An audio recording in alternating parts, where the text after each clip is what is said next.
Good morning बच्चों। कोशिका की संरचना एवं कार्य के पाठ में अगला टॉपिक है उत्तक। उत्तक क्या होता है और वह हमारे शरीर में महत्वपूर्ण कौन कौन से कार्य करते हैं। ठीक है, तो पहले पढ़ते हैं उत्तक होता क्या है। जब एक प्रकार की कोशिकाएं जो एक ही प्रकार का काम करती हैं तथा एक समूह में एकत्र होकर एक विशेष संरचना बनाती हैं, तब उस संरचना को उत्तक कहते हैं या फिर टिश्यूज कहते हैं। यानी कई कोशिका मिलकर एक प्रकार के उत्तक का निर्माण करती है।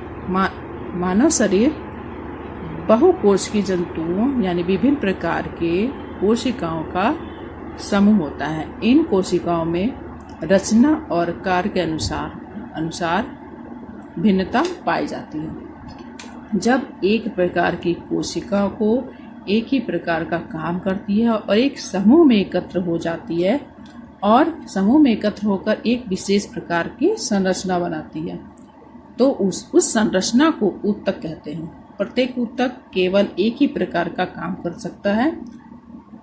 प्रत्येक उत्तक अपने आकार तथा क्रिया में दूसरे उत्तकों से अलग भी होता है।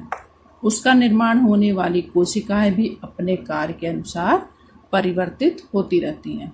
कोशिकाओं के अलग अलग समूह यानी उत्तक जो अलग अलग रूप में अपना कार्य करते हुए संपूर्ण शरीर का संचालन करते हैं। अब आता है उत्तक का प्रकार। उत्तक कितने प्रकार के होते हैं? उत्तक 6 प्रकार के होते हैं।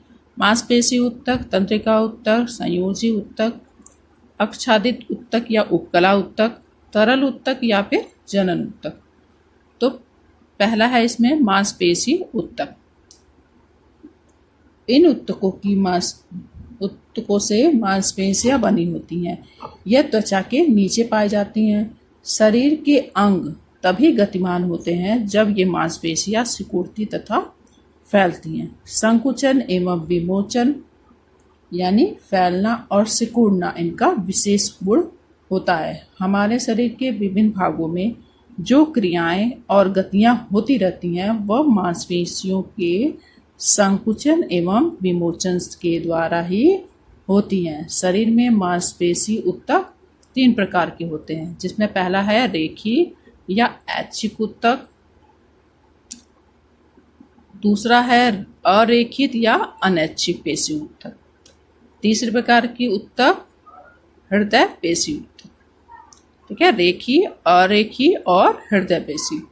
तो पहला पढ़ते हैं रेखीय या ऐच्छिक उत्तक।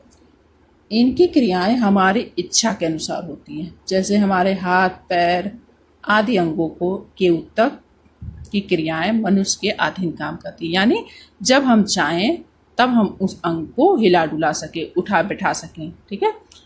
अरेखित उत्तक ये एक प्रकार के उत्तक होते हैं जो हमारी इच्छा के विपरीत काम करते हैं। इनकी क्रियाएं हमारी इच्छा के अधीन नहीं होती हैं, वरन वह स्वयं होती रहती हैं। जैसे आंतों की मांसपेशियों की क्रियाएं मनुष्य के अधीन नहीं होती हैं, वह अपना काम स्वतः ही करती रहती हैं। संपूर्ण भोजन नली, मूत्र वाहिनियां और जनन वाहिनियां की दीवारों में यह पाए जाता है। यानी शरीर के आंतरिक अंगों में इस प्रकार की उत्तक पाए जाते हैं। तीसरा है हृदय पेशी उत्तक। हृदय पेशी उत्तक को कार्डिक मस्कुलर भी बोलते हैं। यह पेशी केवल हृदय की भित्ति में पाई जाती है। यहाँ पर ध्यान देने वाली बात है बच्चों, एग्जाम में पूछा जाता है हृदय में कौन सी पेशी पाई जाती है, तो हृदय में हृदय पेशी पाई जाती है। और यह हृदय पेशी केवल हृदय में ही पाई जाती है और कहीं भी नहीं पाई जाती है। ठीक है, यह पेशी केवल हृदय की भित्ति में पाई जाती है, जो कुछ गुण रेखित के तथा कुछ गुण अरेखित के होती हैं। यानी रेखित और अरेखित को मिलाकर हृदय पेशी बनती हैं। ये कभी नहीं थकती हैं और जीवन पर्यंत अपने आप फैलती तथा सिकुड़ती रहती हैं। और हृदय पेशी जब काम करना बंद कर देती है तो हृदय बंद हो जाता है, यानी मनुष्य का जीवन खत्म हो जाता है। इसके बाद अगला है तंत्रिका ऊतक। तंत्रिका ऊतक क्या होता है? ये ऊतक मस्तिष्क में पाए जाते हैं। ये ऊतक मस्तिष्क की आज्ञा के अंगों तथा अंगों की सूचनाएं मस्तिष्क को पहुंचाते हैं। तंत्रिका ऊतक, ये ऊतक मस्तिष्क की आज्ञा अंगों को और अंगों की सूचनाएं मस्तिष्क को पहुंचाती हैं। सूचना लेके जाना, बोलना, विचारना तंत्रिका ऊतक का विशेष गुण होता है। इससे मस्तिष्क सुषुम्ना और उससे निकलने वाली सभी तंत्रिकाओं का निर्माण होता है। यानी जैसे हृदय में हृदय पेशी से ही हृदय का निर्माण होता है, वैसे ही तंत्रिका जो हमारे मस्तिष्क और स्नायुओं का निर्माण तंत्रिका ऊतकों द्वारा ही होता है।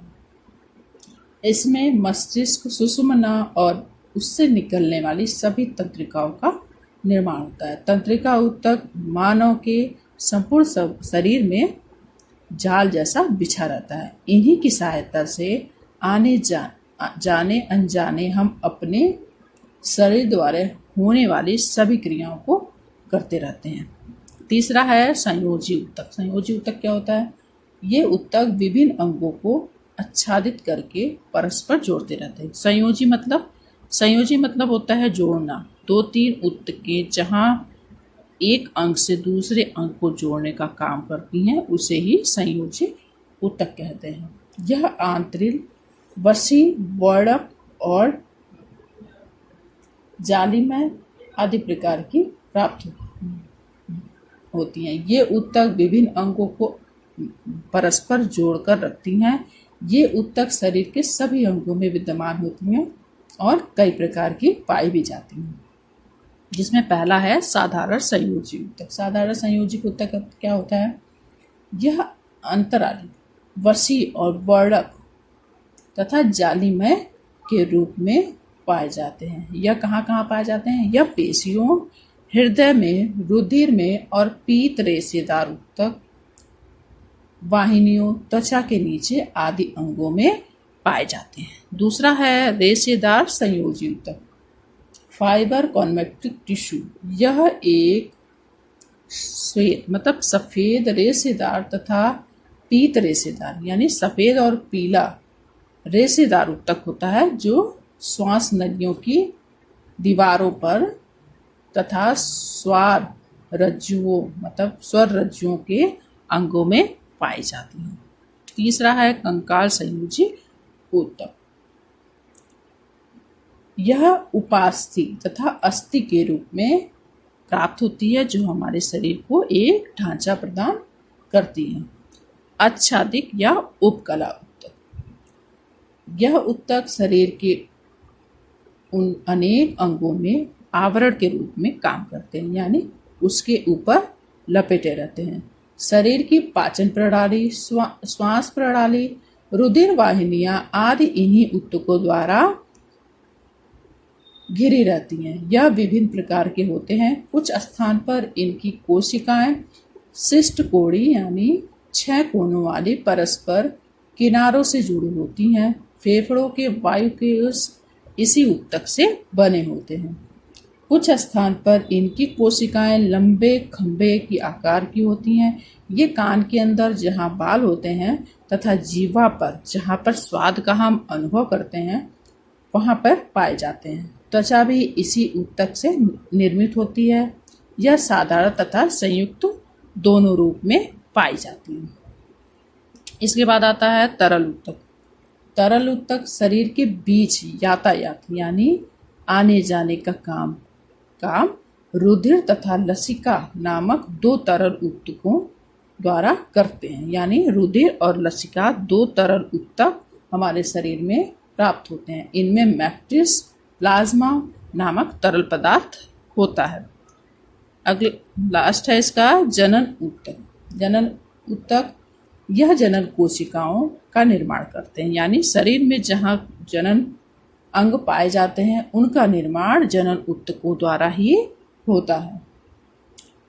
इनके द्वारा युग्मक कोशिकाओं तथा गैमिट्स बनते हैं।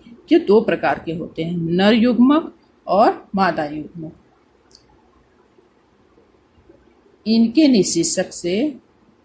निषेचन से या फर्टिलाइजेशन से जायगोट या फिर नया ऊतक बनता है, जो संतान का प्रारंभिक अवस्था बनकर इसे पूर्ण अवस्था में प्राप्त होते हैं। अगला है ऊतकों के शरीर में महत्व। ऊतक हमारे शरीर में क्या महत्व करते हैं? ऊतक से शरीर मिलकर ऊतक तंत्र तथा ऊतक तंत्र से मिलने से अंग बनते हैं। यहाँ पे ध्यान देने वाली बात है बेटा, कोशिका से ऊतक बनते हैं। ऊतक से ऊतक तंत्र और ऊतक तंत्र ही अंग तंत्रों का निर्माण करते हैं। विभिन्न अंगों के बीच कुछ ऊतक संयोजन का कार्य करते हैं, जैसे रुधिर और लसिका। विभिन्न प्रकार के पदार्थों को एक स्थान से दूसरे स्थान तक ले जाने का अथवा लाने ले जाने का काम भी यह ऊतक करते हैं। कुछ ऊतक शरीर के बाहरी वातावरण से सुरक्षा प्रदान करते हैं तथा सुरक्षा करने वाले में सहयोग देते हैं, जैसे उपकला ऊतक शरीर की कुछ विशिष्ट आवरण बना देते हैं। तंत्रिका ऊतक बाह्य आघातों की सूचना हमें मस्तिष्क को देती है। उसके नियमन के कार्य में उनके अंगों को कार्यवाही करने के लिए प्रेरित करते हैं, जो सुरक्षा करने के योग्य होते हैं। अगला ऊतक का महत्व यह है, कुछ ऊतक शरीर का विशिष्ट स्वरूप बनाने का सहायता करते हैं, जैसे कंकाली ऊतक। कंकाल ऊतक हमारे शरीर का ढांचा बनाने में काम आता है। पेशी ऊतक हमारे शरीर के बाहरी आवरणों का निर्माण करता है। कोशिकाएं अति सूक्ष्म आकार की होती हैं। वे शरीर की आवश्यकता अनुसार कार्य नहीं कर पाती। इन कार्यों को ऊतक ही सरलता से कर पाते हैं। ऊतकों की उस उपस्थिति के कारण श्रम का विभाजन होता है, अर्थात विभिन्न प्रकार के ऊतक अपने अपने विभिन्न प्रकार के कार्य करते रहते हैं। इस प्रकार उपयुक्त सभी तथ्यों से स्पष्ट हो जाता है, शरीर ऊतकों का विशेष महत्व है, क्योंकि इनके द्वारा हमारे शरीर का निर्माण होता है।